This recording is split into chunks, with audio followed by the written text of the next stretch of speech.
Hi, it's me again. Another term needs to be defined and compared to ethnicity, and that is the term nationality, which we will cover just briefly in this lecture.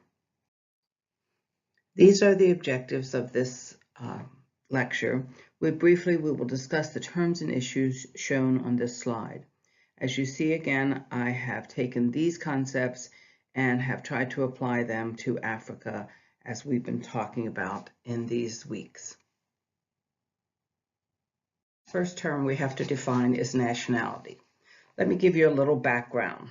The political revolutions of the late 1700s, extended, of course, into the 1800s, changed the idea of government by moving away from traditional authority, like kings and dynasties, to the idea that people could establish a legal entity, something we call a state, and swear allegiance to that legal entity rather than to a king or an emperor. This is where the idea of nationality begins to develop in Europe. Nations, with citizenship giving a person certain rights within that nation, began to develop. Italy is a good example. Italy in the 1860s did not exist. They were separate kingdoms, but under political revolution, Garibaldi, separate kingdoms were united into one political unit.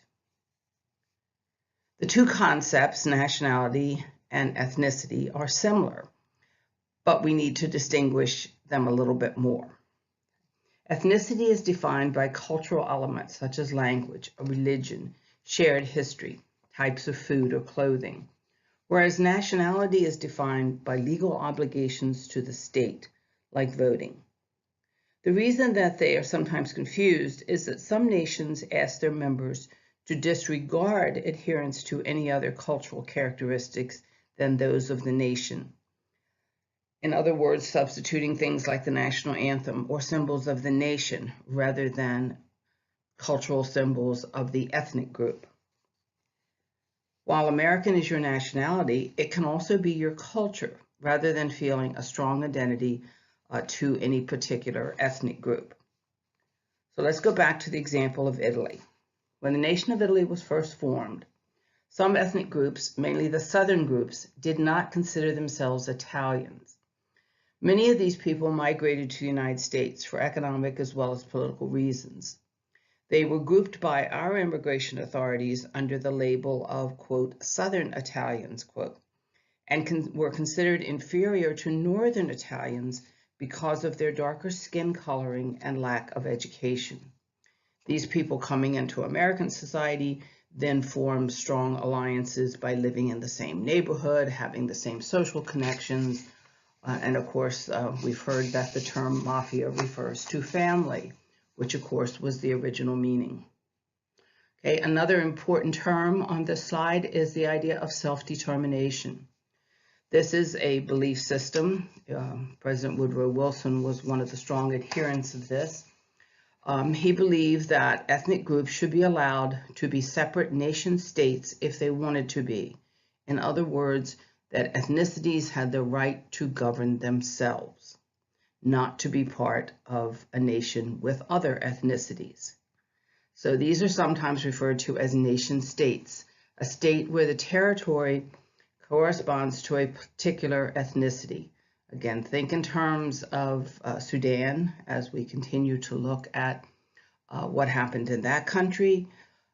You can see that certain ethnic groups wanted to be separate and by themselves.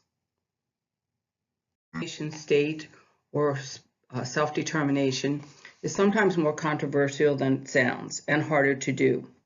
Look at Africa on these two maps. These two maps show us the political divisions before the First World War and after World War I. Most of Africa in both time periods were colonies of European countries. That is, their political boundaries had been determined by another nation, Great Britain, Germany, Belgium, France, etc., who controlled their governments and expected alliance or an allegiance to the home government, that is, to the European governments. After the defeat of Germany in World War I, the political boundaries were redrawn again and allegiances expected to shift to a new home country. Two maps show us the years since these African countries were finally independent of colonial rulers, most after World War II in the 1950s, 60s, and 70s. If you look carefully, you can see the dates under the name of each of the countries. These dates indicate when they were actually declared independent nations. The example of Sudan shows us how nationality can be an illusion. The major ethnic divisions were between North and South, the North being the Islamic culture and the South being a Christian and traditional religion cultures. When Great Britain withdrew from the region known as Sudan, they arbitrarily defined the boundaries of the nation of Sudan without concern for the wishes of Southern ethnic groups for self-determination. Almost 40 years of civil wars with incidents of genocide led to the major split. Sudan and now South Sudan. But the fighting for a national identity continues in South Sudan as the Dinka and Nuer tribes now fight for power. As we go through the semester, we will examine the role of self-determination, again this right of an ethnic group to govern themselves, in the world's ethnic groups, but also the role of multinational states, those where ethnic groups have agreed or have been forced to be part of one nationality. We've already talked about the example of Sudan, where ethnic groups were declared by Great Britain, the authority, to be one nation. But if you go across Africa, you'll see other examples of this, of places where the European colonies had to leave so quickly. They did not have money to sustain colonies and governments in other places.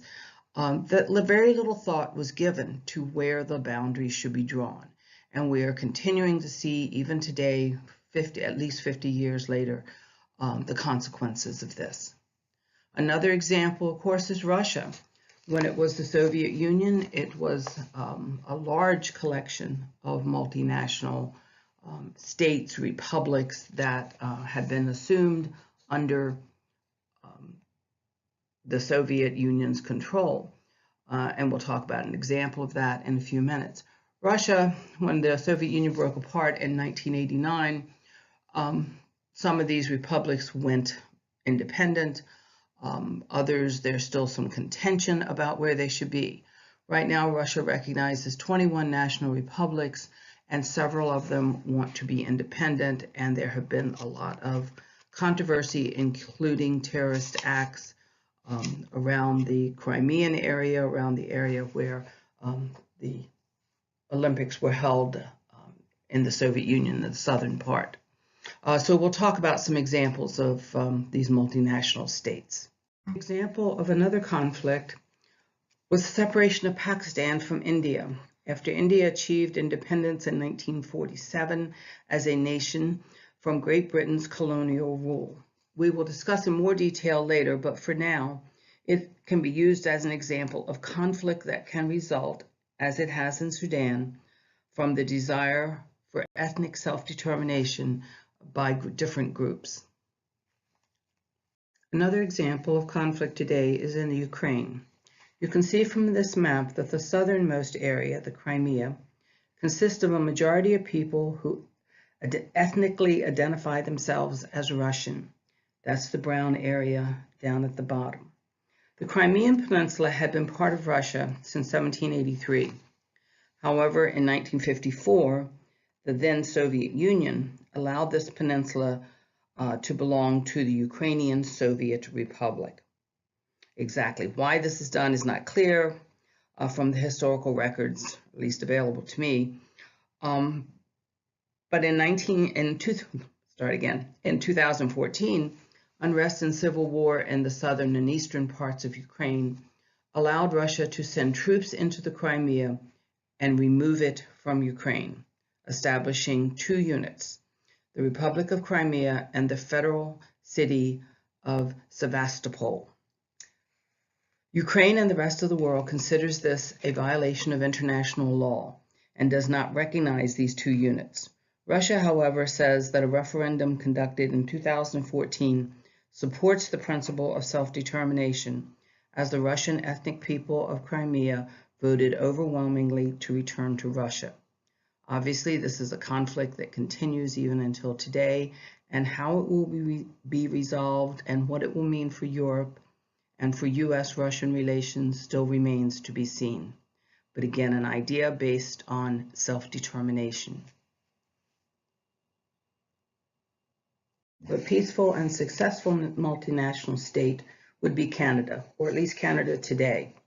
The French province of Quebec historically tried to secede from Canada, but economics and loyalty to Canada prevailed. The official national languages of Canada are both English and French. Very often the Prime Minister will speak in both languages giving a speech. Very interesting to watch because he moves back and forth from one to the other. The Indigenous people of Canada, shown on the second map, the map to the right, have also struggled with self-determination, but remain part of the Canadian nation. The same is true of American Indigenous people, the majority of whom live on reservations, the largest being the Navajo Reservation.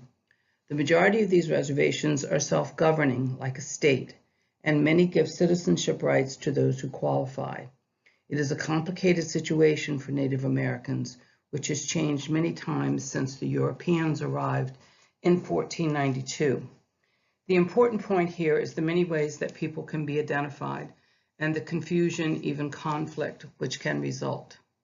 An interesting question. Is the U.S. a multinational state? This discussion may seem difficult or strange to those who are used to the idea of ethnicity and nationality as we think of it in the United States. Here, while people are allowed and even encouraged to identify with an ethnic group, they see nationality as something different, or do they? Considering the census form we looked at earlier, there may be some confusion here too. It is also difficult for us to imagine a time when the state you lived in was more important than loyalty to the United States, an idea that ended with the Civil War. Or did it? But not least is the idea of citizenship, when a person has certain rights and responsibilities in the nation, the right to vote, to run for office, other aspects of political life, and protection by his country for certain rights. There are two ways that citizenship is obtained. One by birth, and the second by the legal process, sometimes known as naturalization. With this global map, you see something interesting. The right of citizenship by birth exists only in the countries of the New World. However, even there, the US and Canada are the only two countries which allow this citizenship birth, even if the parents are illegally in the country. If you're interested in exploring more about this, since it's a controversial issue today and in the news almost every day, see the article in the link provided on this slide for more discussion of United States citizenship. If a person is not born in those countries that are shown in black, then they can go through a naturalization process to obtain citizenship. This process of naturalization varies in each country and in those countries around the world which do not allow citizenship by birth. Some nations allow a person to maintain more than one citizenship, but some do not. Some require that the parents have citizenship when a child applies. Some nations allow children to apply, but most require a person to be at least 18 years of age. Saudi Arabia rarely allows foreigners to become citizens and has a religious requirement also.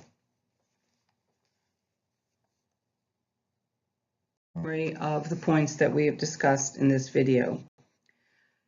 As usual, if you have any questions or if you want to ask me anything about this PowerPoint presentation, please just send me a note through the inbox on Canvas or through my El Camino email.